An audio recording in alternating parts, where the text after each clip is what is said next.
Hello everyone.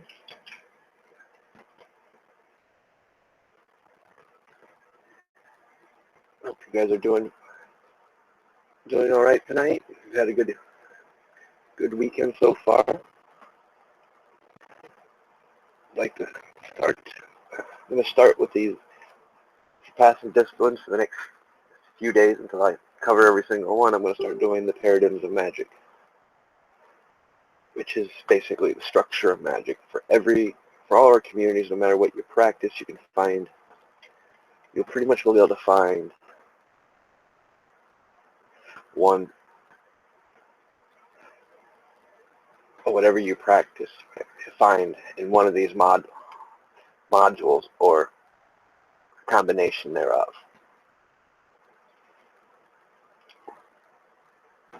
The paradigms of magic are basic. You have the energy model, the spiritual model, which is the first one we'll be covering, the psychological model, and the chaostrasic model or chaos model.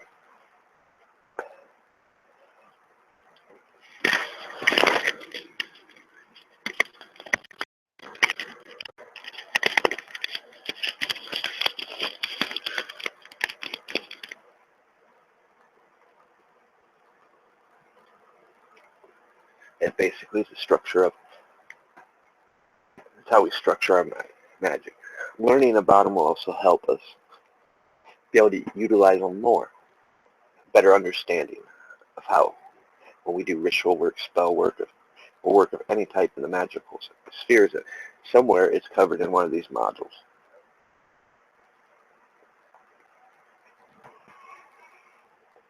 I figured it was kind of important I covered these before I got back into the outline of a ritual. With that said, we'll get started. In magic, we work with a number of magical objects, words such as charge and uncharged, and talk about things such as storing power. In order to better understand such concepts, it would be a good idea to first take a look at the various models of magic of the past and present, especially since this will also play a significant role when we later discuss the use of talismans and cyber magic. When we're ready, keep in mind that the categories listed are merely meant to help illustrate our point and rarely occur in the simplified. Pure from stated here, a mixture of various forms is generally the rule. The spirit model, surely the oldest paradigm of magic, we assume the existence of a real supernatural being, spirits, demons, angels, helpers, etc. And the magician can communicate with them. I'd like to also note, when we're dealing with the God forms and stuff, we're calling on deities, whatever your particular path believes in, this is also part of the spiritual model, which is also found in Christianity with the Holy Spirit.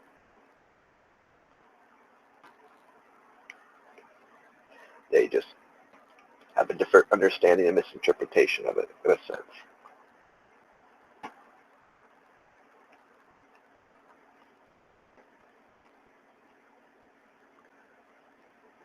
And the magician can communicate with them, get to know them, become friends with them, or submit themselves as servants to them. Hence, the magician acts as a mediator between life on earth and everyday reality and the world beyond. This model is still characteristics of all types of shamanism. Mostly people base their opinions of magic on it as well. In Western Europe, this model enjoyed the greatest popularity during the Renaissance and still used by traditionalist magicians today. In this day of age, it can be found in the magic of Bardin and Gregorius, while the entire Golden Dawn system and the great part of the O.T.O teachings are based on it as well, just as the majority of German occultism in the 1920s. Master Aleister Crowley used a mixed form as well, as we'll see later on. In the spirit model, the goal of the magician is to attain access to the world of creatures that will be described here as magical entities. This world has its own set of laws that the magician must learn in order to survive and utilize the power of the entities. In that statement there, I want you to try to give you a different perspective on the tree of life.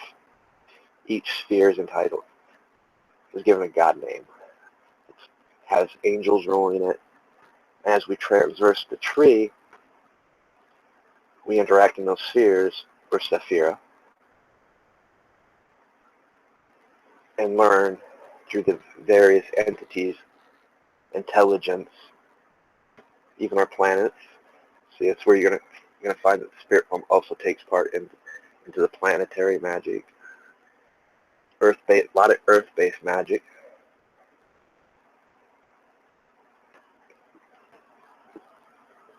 It is pretty much, well, in a sense, the sphere of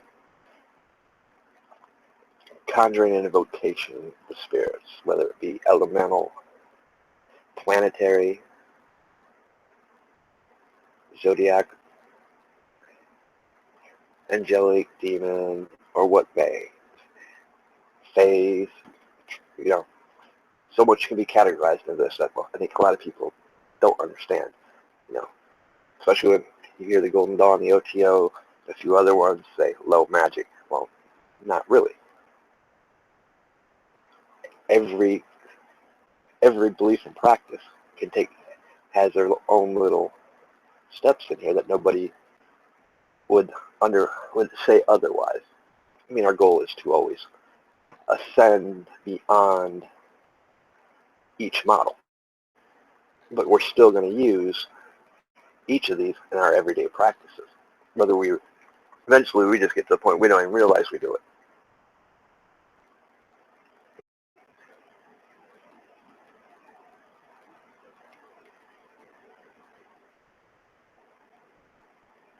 This world has its own set of laws, which I already read. Utilizes the power of the entities.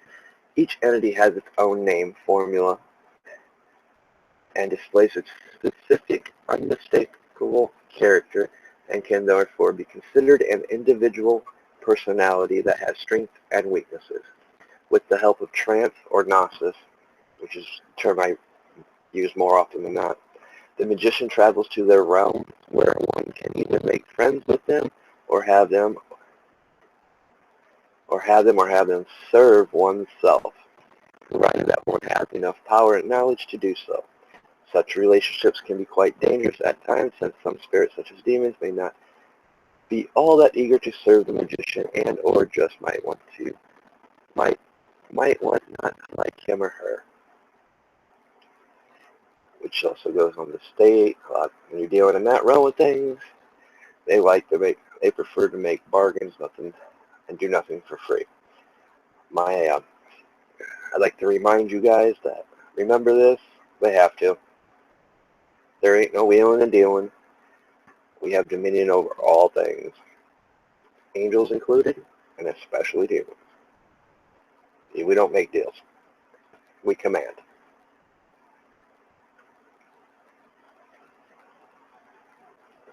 But that's for I'll leave that for other discussions. Because, most of you guys know that dealing with this, you know what I'm talking about. And those that are not, you shouldn't be dealing with this until you grasp the fundamental teachings first. And they often charge a high price for their service, which could require blood sacrifices or something similar. A well-known example of this is the pact that Dr. Frost made with the devil, selling one's soul in return for material and intellectual success. And basically, dude was an idiot. He allowed himself to be tricked, deceived, because in truth, he had dominion and power over that said entity. Nothing should be in exchange, not energies, nothing. He was just some ignorant fool that wanted power fast and was willing to give up anything for it instead of do the work and learn. See, guys, there's a reason why people like Aleister Crowley taught repetition. Told you, if you tell me, if I told you to practice something, you tell me you practiced it 100 times, I'm going to tell you, well, go practice it 1,000 times. You come back after that, I'm going to tell you to go practice it 10,000 times until that practice and action is automatic. It's like saying a word till you forget it. Basically, you're imprinting that word into your mind. And whatever reason for it, when you hear that word or speak that word, or when something happens around you that would trigger that, it becomes instantaneous without thought. It just happens, which is the ideal of your walking circle when you create your own walking circle. Although the exact terms of such pacts are a matter of negotiation, there's always the danger. Just as we humans are the breach of contract, a new interpretation of the agreement, or other difficulties. So the magician needs to be continually alert unless one only works with good spirits, with integrity that one can trust completely. And on that note, I also want to make a statement. When it says good spirits, every spirit has its own goal, own agenda. And yes, you've been dealing like with angels and stuff. You try to treat them with respect, but do not forget you still have dominion over them. Because as it's been widely thought, even mentioned in some of John Dee's books, when he was working with the Enochian, it seemed that the angels had their own agenda. Wanted to bring about things that may not have been moral to them at the time, or to see how far they could push them. I've studied Enochian for a while, pretty fundamentals with his teachings and practices. So, even when he says dealing with the good entities, they still have its own agendas, its own things that might not be what you're trying to get accomplished. And when dealing with spirits, guys, any type,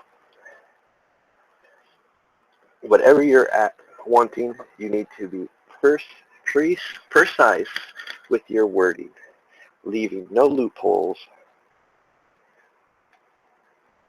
no realm for them to roam about anywhere else other than straight to the point. In fact, what needs to be done, nothing else harmed. No chaos in the mix. Well, you need to properly, D&D players would understand the wish spell. The ultimate pick-me piece of DM can get you, because no matter how well you word it, you can find a loophole in it. The object is to make less loopholes, so there's no argument of what the intent is and what the job to be done. It doesn't matter if it's good, bad, entity. They all have their own personal agenda, personal idea, personal intelligence. You guys have to remember that. You're dealing with intelligence. So never trust them. You as a magician, it is your will, and that's what's to be done. No sidestepping. And I know a lot of people will say, well, I'm dealing good. No, it doesn't matter. Number one, how do you know that is that entity unless you had its real name? That's the drawback dealing with the spiritual world. You really can't be 100% precise what comes through.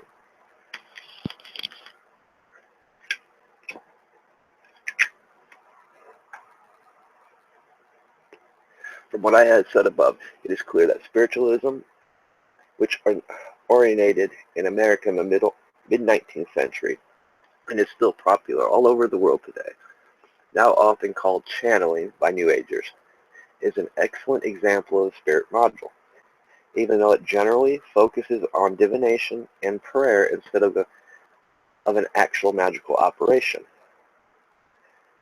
Once the magician has secured the assistance of one's spirits, demons, either with friendly pact or through force, one uses its magic the same way one would use the assistance of a common human helper as well. But since these entities are immaterial, they can work on levels that common servants cannot, such as the astral plane. Plus, most spirits are specialists that are generally superior to the magician in their field of expertise, which is really the only reason we summon the spirits. We're looking for that field of expertise either to learn from it or strengthening what our works that we're trying to do, which in a lot of cases is what the Lesser Keys of Solomon, the Jouette, is used for. It's not used to actually summon said demon. It is used to summon the intelligence and its specific field. A cheat, so to speak.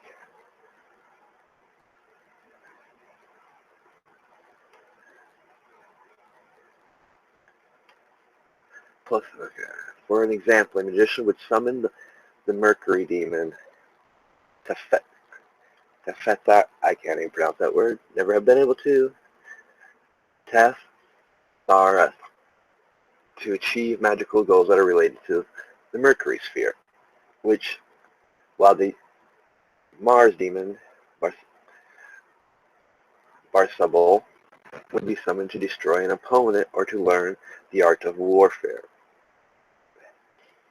Or one could use a planetary intelligence such as Yophiel, Jupiter's sphere, to improve one's state of property. The magician generally has certain spirits of one's own that are specialized in certain areas: healing, making rain, protection, etc. For an example, instead of sending healing power to a sick person from a distance, the magician can send one spirit helper directly to the patient. Spirits and demons want attention or want to be fed, and can rebel or demand a pay raise.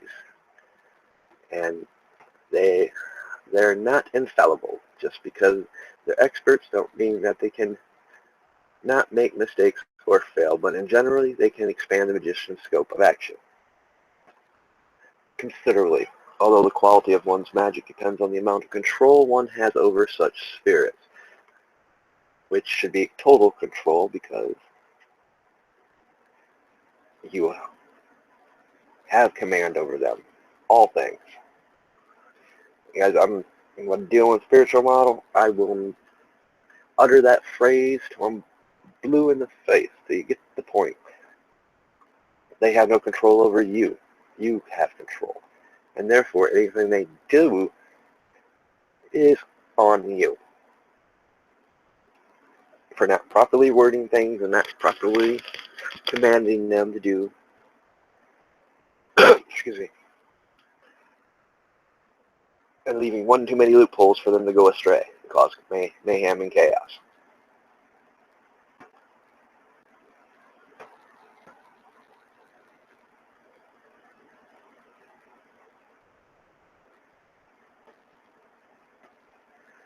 So those are the basic concepts of the spiritual model. It requires the magician to explore an already existing world and to learn and follow its rules right down to the last detail. For example, if one does not know the true name or the correct formula that gives power over such transcendental entities, all of one's effort to gain control of them will be in vain. Even the means of communication with these entities or their magical language needs to be learned. And much of this knowledge is guarded secretly and only passed on directly from master to apprentice.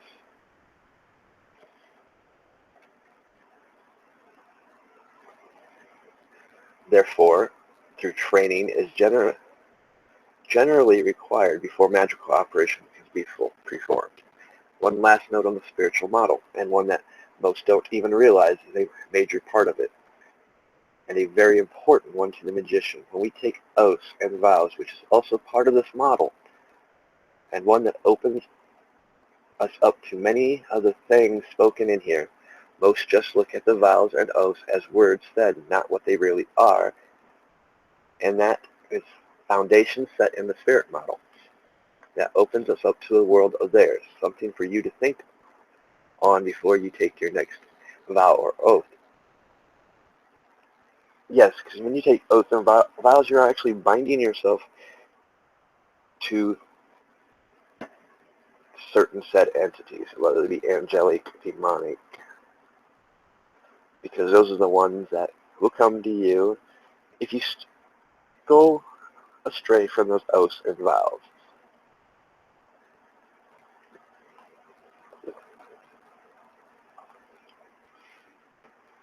And I think most of you by now know my feelings and opinions on those oaths and vows.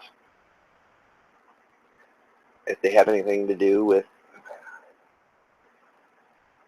secrecy and silence, because that's not what silence is supposed to be about, you're making a mistake and you're just basically cutting off your spiritual growth. You're not going to grow any farther. And it's also one of the things that's throughout the ages has kept our communities divided. As you can see, when you do tarot divination, you're actually working in the spirit module. Most people don't realize that.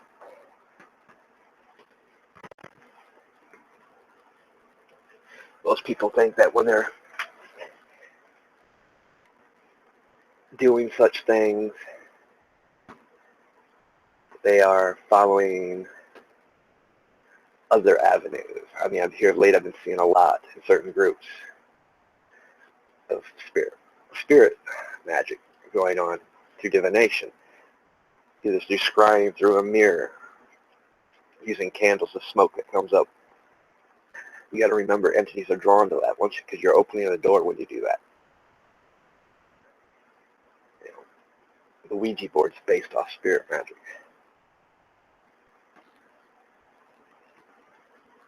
But as you can see, clear down to shamanism takes its roots.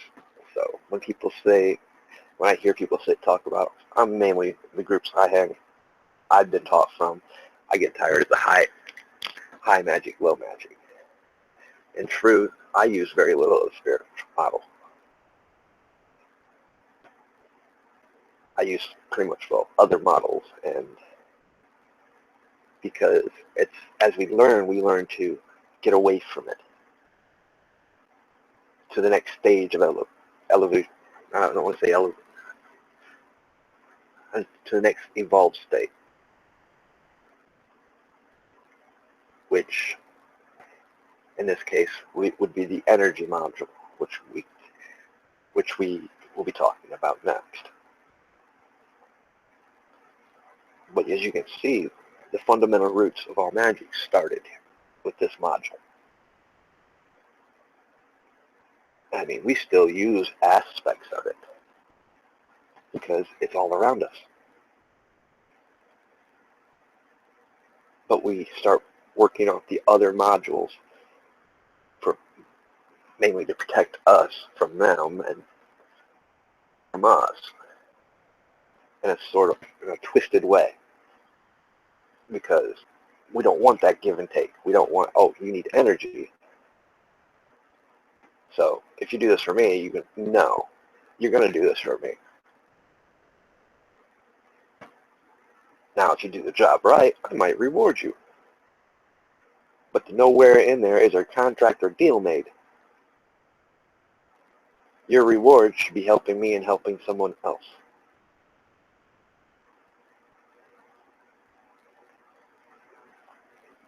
But that's like I spoke of the tree. We use the tree as we go through it to learn from each sphere. And the intelligence, the mysteries, the unknown. That's where the spirit world really takes effect. There's other ways to do it, but it takes, like I said, each one's like a stepping stone. Eventually we break free from it. We realize, oh, I can do it this way without dealing here, but we're always going to be a part of the spirit world. It's a part of us. It's part of everything around us.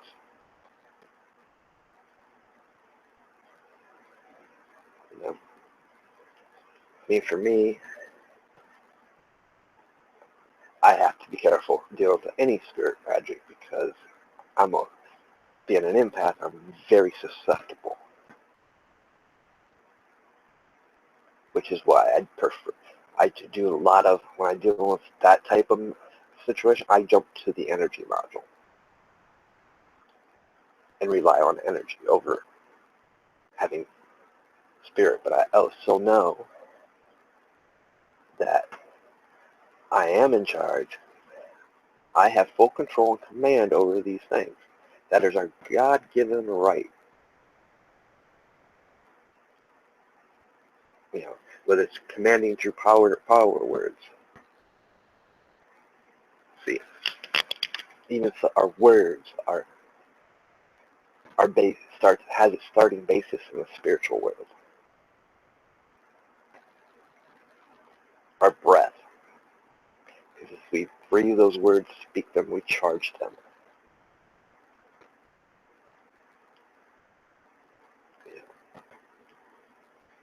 There's many, like I said, there's many forms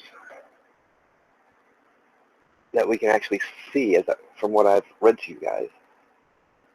There's many forms of different cultures and practices that we can find in that.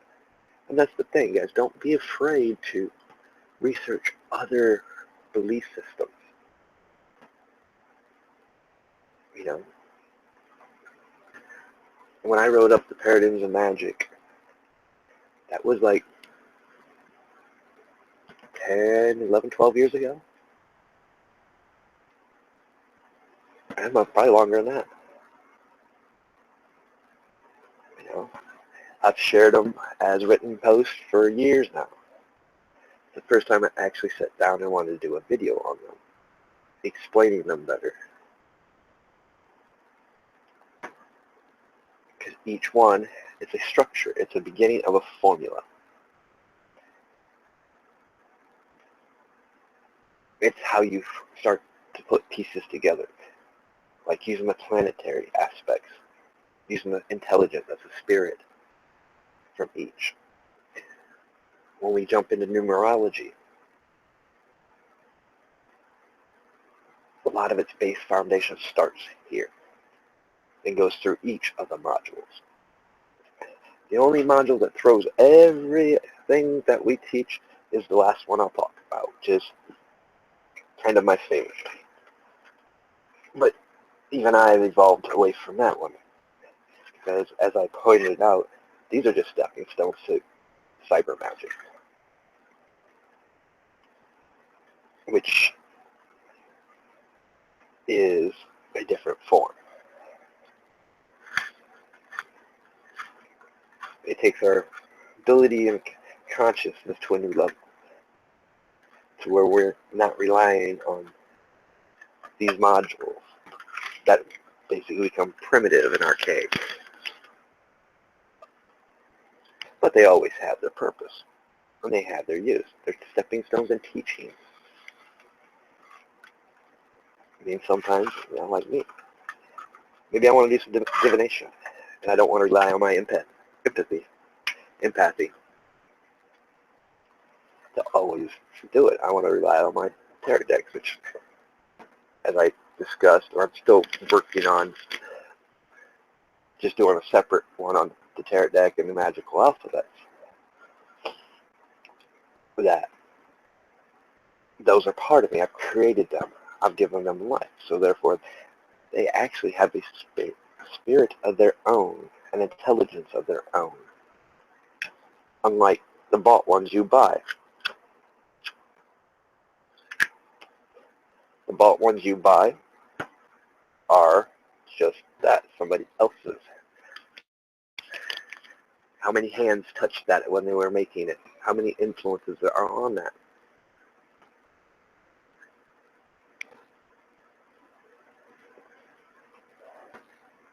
These are the things that nobody ever questions. Like for people that like buying crystals, especially quartz. Well, guys, it's better to go out and find your own. And you can buy or make your own tumblers. The powders and stuff to do it is cheap. There's a reason why, because you're creating your own.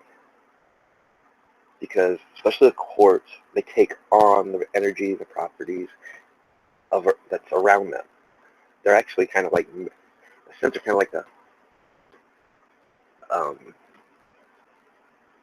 computer's hard drive that can't be erased ever. And those in the paranormal community, you've heard of residual hauntings. So a lot of places, the first thing they go looking for, well, is there how much quartz is around? Because it's like a memory stone. If you could read it, the things you could see.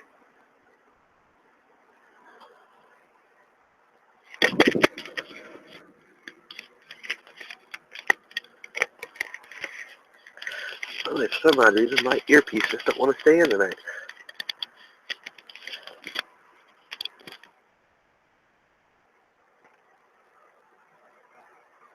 But you know, the spirit module is fun. Because like I said, most of your base divinations come from it. Language is part of it.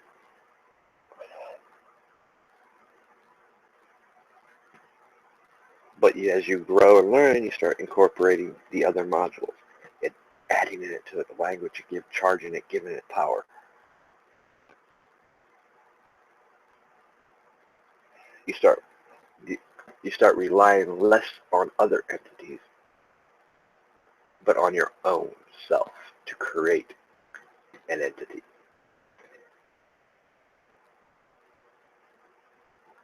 To give it life. Which is the importance of actually understanding the spiritual module. And it's why I'm doing the whole series on each one. That way you'll have it on basically audio. You'll understand as you listen to them and hear some of my feedback and commentary. Eventually I hope people actually will start joining so I can actually do a question and answer session after each of these. Because your guys' input's important. We learn from each other as well.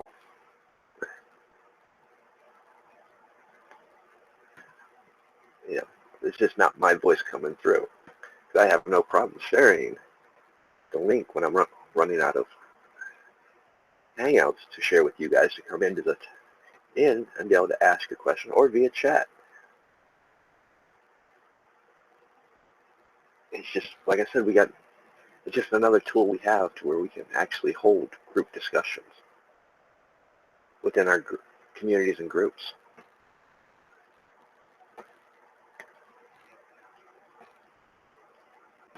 So, like I said, these are going to be probably quick and short until we start getting people in. More people involved, asking questions. And if you got questions, leave them at the bottom as a comment. I'll answer. And you got ideas you want to hear, something you want to talk about. The only thing I can kind of say I can't help with is anything Wiccan-based. I don't have the knowledge. I can point you in directions where to go until I find someone that's willing to participate in that field of expertise and come on and do these discussions with you. My eventual goal for all these, anything we do for O.T.O, because that's what this stream is to have a group of individuals from each of our communities sharing our ideas, thoughts, how we practice.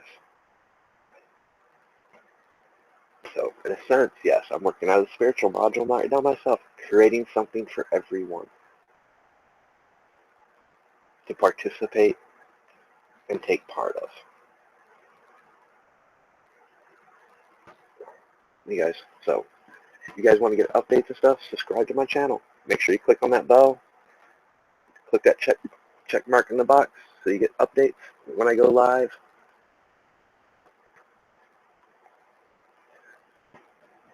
Hit like if you like these videos, comment. Believe it or not, I enjoy comments, whether they're negative or not, because I learn from the comments as well. We all do. It gives me ideas. What? Okay, maybe we need to talk about this next. Because believe me, I've got topics, subjects I can talk about for days.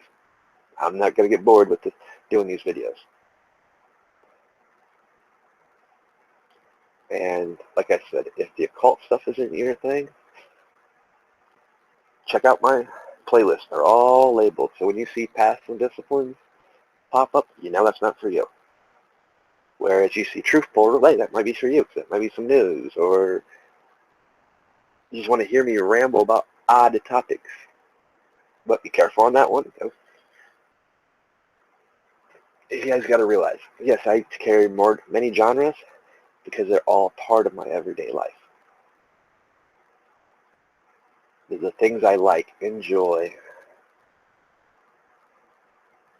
and I will share them with you.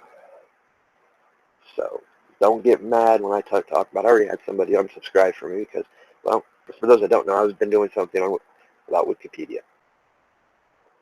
How shouldn't be using it as a credible source, and it went into some other stuff I'm not going to mention on the stream, because every time I mention the word, well, every time I mention the scandal, I'll put it that way, I get headaches from YouTube. So I'm not trying to ruin my YouTube stream. But it is a topic that I am going to keep working on, and it'll be separate from these. And there's another one I want you guys to check out. Everybody go listen to the discussion I did on a message to the occult community. It is important. I have not heard back from anyone on that one. You know, it is important because it affects all of our communities. And it's a subject that's not going away.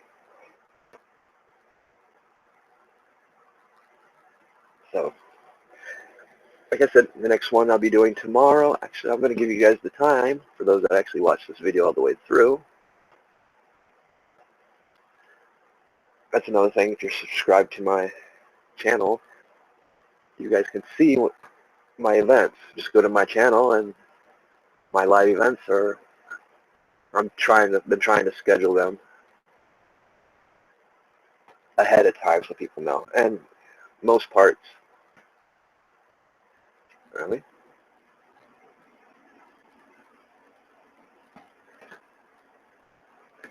I plan on doing one tomorrow at 11:30 p.m. Eastern Time on the Paradigms of Magic energy model. Then on Monday, I'm going to do the Paradigms of Magic, the psychological module, and mixture. These will all be done at 11:30. I'll start them at anywhere between 11:30 and 12. I've got a few more that I'm going to be scheduling on here throughout the week, because I've got a few ideas, other topics, genres I want to work with, a couple things I want to re-update. We just stop by and check it out from time to time. Or, like I said, subscribe, hit that little bell so you get my notifications, and you'll know what I'm doing when I'm doing. Because especially when I do the ramblings of the chaotic mind, which is going to be not all the time, probably every week, or just when I need to get shit out of my head. And with that one, you don't never know what I'm going to talk about. Whatever's going through my mind at the time.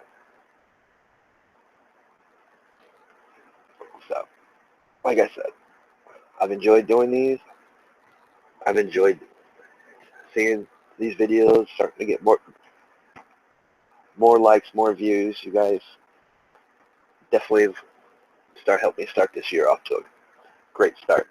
Something, like I said, I've been wanting to do for a long time. I just never did it. But I think it's easier to do it this way than through the magazine that we were doing. Yeah, I know the magazine was, like I said, we was getting 50,000, 60,000, 70,000. I've got one that's got over 100,000 reads and views. But it took time to build that. And right now, like I said, pretty much I'm doing this on my own until I get others involved.